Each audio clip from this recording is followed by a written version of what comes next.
हाँ जी, अब साहब आपको ये बातें समझ में आ गई। फिर हवा का नाम है बोरा पवन। ये कहां है साहब? ये भी ठंडी और शुष्क पवन है और ये इटली के पूर्वी तट पर बहती है। आपसे सवाल पूछा जा सकता है, इटली के दक्षिणी तट पर कौन सी हवा बहती है? अभी थोड़ी देर पहले मैंने आपको पढ़ाया था, आपने जवाब भी देखा होगा। आपने सिरोको पवन के बारे में सुना था, सिरोको, जो कि चली थी सहारा मरुस्थल से इटली की तरफ, ठीक है। फिर पवन का नाम है बोरा, जो चल रही है इटली के पूर्वी तट की तरफ से। जब हम ओशन पढ़ाएंगे ना आपको, तो यहां के सारे सीज के बारे में भी आपको प्रॉपर तरीके से बताया जाएगा कि इसके पूर्वी तट पर एड्रियाटिक सी उपस्थित है।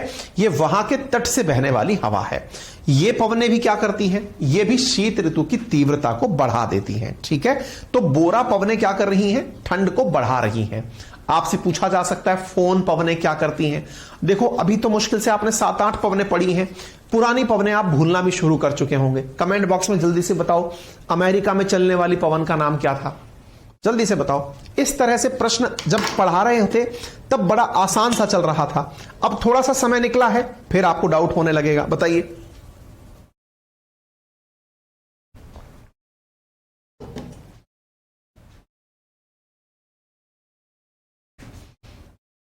बताइए।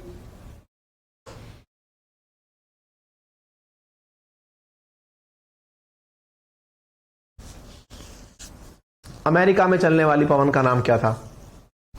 अब ईमानदारी से बताओ। बिल्कुल सही है, चिनूक नाम बता दिया। ईमानदारी से बताओ, कितने लोग भूल गए थे नाम, है ना? कमेंट देख करके जिन्होंने जवाब नहीं दिया, जो खुद से भूल गए थे, सर सॉरी हम तो भूल गए थे।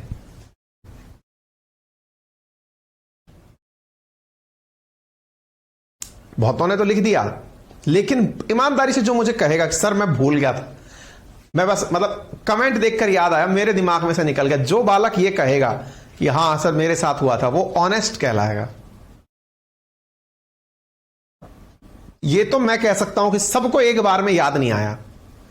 अब जो ईमानदार होगा मैं उसका कमेंट देख लूंगा। चलो, अभी तो सबने चिनूक ही चिनूक भर दिया है, snow eater Chinook, snow eater Chinook.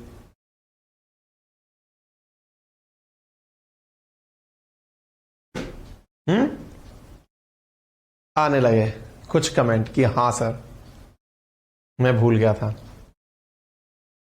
नहीं याद आया रियली, है ना? बस अब जिन मेरे प्यारे साथियों ने ईमानदारी से ये बात बोली है ना कि मुझे याद नहीं आया, उनसे मेरी गुजारिश है, हम लोग जब पढ़ते हैं ना तो हमारी मेमोरी होती है हल्की सी फोटोग्राफिक। हमें लगता है कि जो हमने देख लिया वो हमें याद हो गया। हमें देखते ही ऐसी फीलिंग आती, ये तो सब याद है सर, आगे चलो। और पेज पलट के देखते हैं, सब साफ। आपको पता है ऑनलाइन की सबसे बड़ी परेशानी क्या है? मैं तारीफ ऑनलाइन की भले ही कर लूं, इसकी सबसे बड़ी परेशानी यह है, हर चीज हमारे सामने से चल रही होती है, हमें ऐसा लग रहा होता है हमें सब याद है। भाई साहब, हद तो तब हो जाती है जब हम इसी कॉन्फिडेंस के साथ पेपर देने पहुंच जाते हैं। कारण, अरे सब याद है, एक बार और देख लेंगे सर का लेक्चर, सब याद है। कभी हमने ये सोचा ही नहीं कि इस लेक्चर को रोक कर जो सर ने अभी बातें बताई हैं, इन्हें मैं एक बार लिख के देखूं क्या, सर ने क्या क्या बातें बताई थी। ईमानदारी से सोचकर देखना, आपको पीछे पड़ी। अगर मैंने आज तक इतने सेशंस आपको पढ़ा दिए, अब लगभग पूरा 1 महीना होने जा रहा है वर्ल्ड ज्योग्राफी पढ़ते हुए आपको, अगर मैं सबसे पुराने लेक्चर पर भी आपका दिमाग ले जाऊं ना, वो सारे फैक्ट आपको वापस याद नहीं आएंगे। इसको आप अच्छे से समझें। टीचर का समझाना आपको समझ में आ सकता है, लेकिन आपका रिवीजन आपकी ताकत है। मेरे द्वारा बताई गई बातें संभव है कि आप कुछ समय बाद भूल जाएं। मैं अपनी बात आपको बताऊं कि आपको लगता होगा सर को ये सब कैसे याद है। अरे भाई, कुछ भी याद नहीं है मेरे, मैं सब पढ़ता हूं, जो भूल जाता हूं उसे फिर पढ़ता हूं, क्योंकि हमारे दिमाग में वैसे ही 56 चीजें और हैं भरने के लिए, है ना? तो इसलिए कृपया करके चीजों को याद करने की कोशिश करें। बिना याद किए आप कंसेप्ट कितना भी सीख लें, आप कुछ नहीं कर पाएंगे, ठीक है? चलें आगे बढ़ते हैं। हाँ साहब, फिर बढ़ते हैं ब्लिजार्ड, ब्लिजार्ड नामक पवन के बारे में। ये ध्रुवीय क्षेत्र से उत्तरी अमेरिका की ओर आने वाली ठंडी पवन है। मैंने अभी हाल आपसे क्या कहा, यदि कोई भी पवन उत्तर की दिशा से नीचे या दक्षिण की दिशा में आ रही है तो वो पवनें ठंडी पवनें होती हैं। तो यहां पर ब्लिजार्ड नामक जो पवनें हैं, आप सुन लीजिए क्या लिखा है, ध्रुवीय क्षेत्र से आ रही हैं, ठीक है? तो यहां पर ध्रुवीय क्षेत्र से आ रही हैं तो ठंडी होंगी। कहां चल रही हैं? उत्तरी अमेरिका में चल रही हैं। इन पवनों के कारण उत्तरी अमेरिका में बर्फीले तूफान आते हैं। ये पवनें शीत ऋतु की तीव्रता को बढ़ाती है। अब देखो, थोड़ी देर पहले मैंने आपसे क्या पूछा था? चिनूक, वो क्या कर रही थी? बर्फ को खा रही थी। ये क्या कर रही है? बर्फ को बढ़ा रही है। वो गर्म पवन थी, ये ठंडी पवन है। पेपर में आपसे ब्लिजार्ड देख करके या फिर आपसे पेपर में ऑप्शन दे दिया जाए, चार आपको पॉइंट दे दिए जाएं, चिनूक है, फोन है, ब्लिजार्ड है और सिरोको है, 4 पवनें दे दी और यहां पर पूछा निम्न में से कौन सी गर्म पवनें हैं। फिर ऑप्शन में ए बी सी बी ए ऐसे करके 4-5 ऑप्शन आपको बना के दे दिए। समझ गए आप खेल कितना बड़ा हो जाएगा? जो बात अभी बहुत आसान लग रही थी, चलते चलते वो कितनी भारी भरकम हो गई है। इसलिए आपसे गुजारिश है, कृपया करके इन्हें ध्यान रखें। ठीक है, आगे बढ़ते हैं। फिर एक पवन का नाम है बुरान। देखो, अब नाम है यहां पर बुरान। अभी थोड़ी देर पहले हमने पढ़ी थी बोरा। बोरा कहां चल रही थी? इटली के पास। इटली के पास कौन सी हवा थी? बोरा। अभी कौन सी हवा चल रही है? बुरान। बुरान कहां चल रही है? तो ये एशिया के अंदर बहती है, मुख्यतः रूस, मंगोलिया और मध्यवर्ती एशिया में। ये ठंडी और शुष्क पवनें होती हैं, इनके कारण भी तीव्रता बढ़ती है। दोबारा देखिए, यहां पर पवनें थी बोरा। बोरा कहां चल रही थी? इटली के पास। बुरान कहां चल रही है? रशिया के पास। समझ में आ रहा है? देखो, शुरुआत में मजा आ रहा था, अब तनाव आ रहा है। मैंने सेशन की शुरुआत में क्या कहा था? आज का सेशन सबसे बोरिंग होने वाला है। बोरिंग होने का अर्थ यह नहीं था कि आपको मजा नहीं आएगा, अर्थ यह था कि आपको यह तनाव देगा कि यार ये भी ध्यान रखना पड़े, अरे यार ये क्या है, बुरा करें कि बोरा करें। बस आपको यही ध्यान रखना है। पेपर में यहीं पर खेला किया जाता है। ठीक है, ये कुछ फैक्चुअल टाइप की चीजें हैं जो आपको ध्यान रखनी होती हैं। ठीक है, उम्मीद है आप लोग इसे याद रखेंगे। ठीक है ना? तो उम्मीद है आपको बुरान भी अब प्रॉपर तरीके से समझ में आ गई होगी कि ये ठंड बढ़ाने वाली है। ठीक है साहब, क्लियर हो गया? पवनें ध्यान हो गई। अब आपकी पूरी तरह पवनें कंप्लीट हो चुकी हैं। कौन कौन सी? मैंने परमानेंट विंड बता दी, मैंने आपको पीरियोडिक विंड्स बता दी और लोकल विंड्स बता दी। कंटेंट आपको अपलोड कर दिया गया है A4 फॉर्मेट में, आप वहां से कर लें। टेम्परेचर इन्वर्जन मैंने कल प्रॉपर तरीके से आपको समझाया, फॉग का बनना समझाया, स्मोक का बनना समझाया, कंडीशंस बताई, क्यों बनती है, कैसे बनती है। ठीक है, अब ठंडी और गर्म जलधाराएं की वजह से फॉग कैसे बनता है, इसके लिए मैंने आपसे कहा था चिंता मत करिए, मैं आपको महासागरीय करंट पढ़ाऊंगा। मैं महासागरीय करंट पढ़ाऊं उससे पहले आप थोड़ा सा इस तस्वीर को देखें। चलिए इसको समझाते हैं, फिर महासागरीय करंट में आपकी एंट्री करेंगे।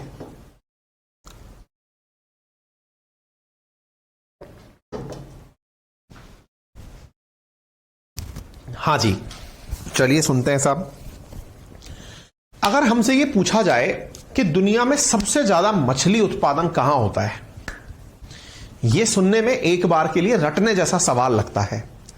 मछली उत्पादन कहां होता है? हमें क्या मतलब कहां होता है? हम थोड़ी ना मछली खाते हैं। और हमने कहा एक बार के लिए चलिए तैयार तो करिए, दिमाग में तो बिठाइए कहां होता होगा। तो चलिए सुनिए ध्यान से।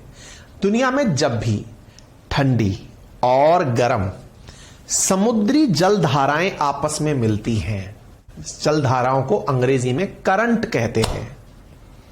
ठंडी को कोल्ड ओशियनिक करंट, गर्म को वार्म ओशियनिक करंट। जब ठंडी और गर्म जलधाराएं आपस में मिलती हैं तो वहां पर टेम्परेचर इन्वर्जन की घटना भी होती है और समुद्र के अंदर एक अलग और विचित्र प्रकार की स्थिति पैदा होती है। वो जो विचित्र स्थिति है, सर्द गर्म वाली स्थिति, वो स्थिति जैसे मैंने आपसे कहा कि ह्यूमिडिटी के अंदर बड़ी मात्रा में फंगल हुए या फिर जो हमारे शरीर में नुकसान पहुंचाने वाले मतलब जो पैरासाइट्स हैं वो पैदा होते हैं। एग्जैक्टली जब ठंडा और गर्म पानी आपस में मिलता है तो वो प्लैंकटन्स जो पानी के अंदर तैरते हैं, जूप्लैंक्टन्स और फाइटोप्लैंक्टन्स, उनके उत्पादन के लिए बेहद जरूरी एनवायरनमेंट होता है। सर्द गर्म की स्थितियों में, जैसे रिसेंट डेज में मैं जहां रह रहा हूं राजस्थान में, यहां ओलावृष्टि हुई है, हेल फॉर्मिंग हुई है, यहां पर बर्फ वो ओले गिरे हैं, बारिश हुई है। मार्च में जहां बहुत तेज गर्मी पड़ना शुरू हुई थी, अचानक वापस से लोग ओढ़कर सोने लगे हैं। दोबारा से ठंड का सा मौसम आ गया है, समय परिवर्तित हुआ है और बड़ी संख्या में लोग बीमार पड़ गए हैं। यानी सर्द गर्म आते ही कुछ चीजें एक्टिवेट हो जाती हैं, जैसे बीमारियां। ऐसे ही समुद्र में प्लैंकटन्स तैरने वाले जो स्पीसीज हैं उन्हें कहा जा रहा है। और इनके तैरने से पता है क्या होता है, इनको खाने वाले जीव नजदीक आ जाते हैं। प्लैंकटन्स यानी फाइटोप्लैंकटन्स और जू प्लैंकटन्स को कौन खाता है, तो छोटी मछलियां खाती हैं। छोटी मछलियों को कौन खाता है, बड़ी मछलियां खाती हैं। तो मेरे प्यारे साथियों, एक कोइंसिडेंस ये बनता है कि समुद्र में जहां जहां भी ठंडी और गर्म जलधाराएं मिलती हैं, वहां पर प्लैंकटन्स के साथ साथ मछलियों की भरमार हो जाती है। ऐसी दुनिया में वो सारी लोकेशंस जहां ठंडी और गर्म जलधाराओं का मिलन हो रहा है, वो मछली उत्पादन में टॉप पर है। ऐसी ही एक जगह जापान के पास भी है, बताएंगे जब हम ओशन करंट्स के बारे में आगे बढ़ेंगे। ठीक है, आगे चलते हैं। सर, ये तो आपने जलधाराओं के बारे में बताया, ऐसे क्या हवाओं के केस में भी होता है? बिल्कुल होता है। जब ठंडी जलधारा पानी में बह रही है तो इसके ऊपर की हवा भी ठंडी होगी। ऐसे ही जब गर्म ओशियनिक करंट पानी में बह रही है तो इसके ऊपर की जो हवा है वो भी गर्म होगी। तो ठंडी हवा और गर्म हवा जब आपस में एक दूसरे से टकराएंगी तो स्वतः ही गर्म हवा ऊपर होगी और ठंडी हवा नीचे होगी। नियम से तो ठंडी हवा ऊपर होनी चाहिए, गर्म हवा नीचे होनी चाहिए। यदि आप कल वाली मेरी क्लास में थे तो आपको पता होगा कि तापमान ऊपर जाने पर कम होता है, यानी ऊपर की हवाएं ठंडी होती हैं। लेकिन यहां उल्टा हो रहा है, गर्म हवा ऊपर है, ठंडी हवा नीचे है। क्यों?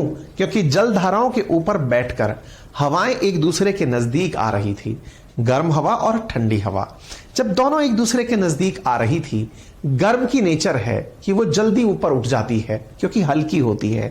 वो ऊपर उठी और ठंडी हवा नीचे आई। दोनों के मिलने से टेम्परेचर इन्वर्जन यानी ताप विलोपन की स्थिति बनी और इसे ही हम लोग फॉग सिचुएशन कहते हैं।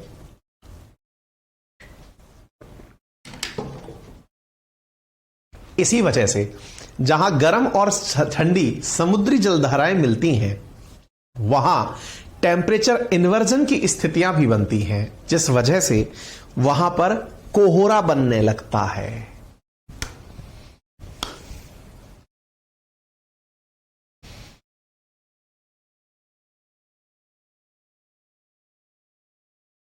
बताइए, क्या आपको मेरी बात समझ में आ रही है? ग्रांड बैंक का नाम भी आपने दिया, बहुत बढ़िया। फॉग का बनना समझ में आ गया। क्यूरिल आइलैंड के पास ऐसा ही होता है, यह भी बिल्कुल सही जवाब है। भोला कुमार, बिल्कुल सही। क्लियर? बहुत इंटरेस्टिंग चीज समझ ली आपने। ओशन करंट्स के प्रति जिज्ञासा बढ़ने लगी आपके मन में, तो ओशन करंट्स आपके लिए कुछ इस प्रकार से आएंगी और वो अब मैं आपको यहां से आगे लेकर चल रहा हूं।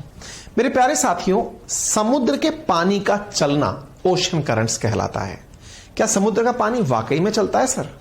अरे भाई, जब आपने अब तक हवा चलती देखी है, हवा से कहीं ज्यादा तो पानी चलता है। बोले क्यों?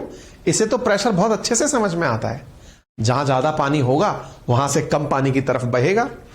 सर एक बात बताइए, क्या समुद्र में कहीं ऐसी कोई जगह है क्या जहां वाटर लेवल ऊंचा होता हो? हमने कहा देखिए, नियम से तो पूरी दुनिया के समुद्रों का पानी एक जैसा ही है। आप में से बहुत सारे लोगों को यह बात अटपटी लगेगी, लेकिन आपको जानकर आश्चर्य होगा कि दुनिया के जितने भी ओशन हैं, उन सबका वाटर लेवल, चाहे वो नदर्न हेमिस्फीयर में है, चाहे वो सदर्न हेमिस्फीयर में है, उन सबका वाटर लेवल ऑलमोस्ट सेम है। इसीलिए आपने बहुत बार रेलवे स्टेशन पर एक तस्वीर देखी होगी, लिखा होता है माध्य समुद्र तल से ऊंचाई, मासत, माध्य समुद्र तल से ऊंचाई। देखा है कभी आपने? माध्य समुद्र तल से ऊंचाई। आप किसी भी रेलवे स्टेशन पर जाएं, उसके नीचे लिखा होता है, पहले नाम लिखा होगा रेलवे स्टेशन का होर्डिंग पे, और मासत इतने मीटर ऊंचाई। पता नहीं, मतलब ये सब चीजें आप नोटिस करते हैं या नहीं करते हैं?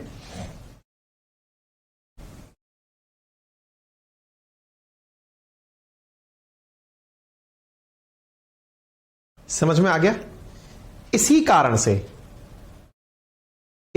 से जितनी भी ऊंचाइयां हैं वो समुद्र तल से नापी जाती हैं। क्लियर? ध्यान दीजिएगा, ठीक है? वहीं से एवरेज हाइट निकाली जाती है। अब आप पूछेंगे सर ऐसा क्यों होता है? सारे समुद्रों का पानी बराबर क्यों होता है? क्योंकि सारे समुद्रों का पानी आपस में जुड़ा हुआ है। बड़ा इंटरेस्टिंग है, दुनिया का कोई भी ओशन, कोई भी सी ऐसा नहीं है जिसका पानी आपस में ना जुड़ा हो। आप कहेंगे सर क्या बात कर रहे हो, कैस्पियन सी किससे जुड़ा हुआ है? मैंने कहा जो सी दूसरे सी से नहीं जुड़ा हुआ है, समझिए कि वो सी नहीं, वो लेक है। दोबारा सुनिए, मतलब आप सोचें कि जो कंसेप्ट्स को हम इग्नोर कर देते हैं वो हमारे सराउंडिंग में कितनी बड़ी बात बन जाते हैं। दोबारा सुनिए क्या कहा मैंने, जो सी किसी और सी से कनेक्टेड नहीं है, समझें कि वो सी नहीं है। जैसे कैस्पियन सी, आप इसे बोलते सी जरूर हैं लेकिन असल मायने में ये लेक है। बाकी दुनिया के सारे समुद्र एक दूसरे से जुड़े हुए हैं, आप कोई सा भी निकाल लो। आपको लगता हो कि ये तू सा पानी किससे जुड़ा हुआ है? मैंने कहा बेटा ये जो आपने निशान लगाया इसका नाम सी ऑफ अजोब है। ये सी ऑफ अजोब कर्च स्ट्रेट के माध्यम से ब्लैक सी से जुड़ा हुआ है। ये ब्लैक सी यहां पर फिर लगेगा सर ये तो किसी से नहीं जुड़ा हुआ है। ब्लैक सी बॉस्फोरस स्ट्रेट से होकर के मरमरा सी से जुड़ा हुआ है। फिर मरमरा सी इस जगह पर डार्डेनेलस स्ट्रेट के माध्यम से इस वाले सी से, डार्डेनेलस स्ट्रेट से होकर इस वाले सी से, सी ऑफ अजोब से होते हुए जुड़ा हुआ है। इस प्रकार से यहां पर यह भूमध्य सागर से जुड़ा हुआ है। कहने का अर्थ यह हुआ कि दुनिया का कोई भी समुद्र अकेला नहीं है। समझ में आ गया? जब कोई अकेला नहीं है तो यह तो फिजिक्स का सबसे बेसिक कंसेप्ट है। क्या? जहां पानी ऊंचा होगा वो नीचे की तरफ बहना शुरू होगा, और जब ऊंचा पानी नीचे की तरफ बहना शुरू होता है तो नेचुरली समुद्र के अंदर जलधाराओं का निर्माण होने लगता है। ओशन करंट्स के जिम्मेदारों में सबसे पहला कारण यही है। कल विस्तार से इस पर चर्चा करेंगे। फिलहाल के लिए इतना ही।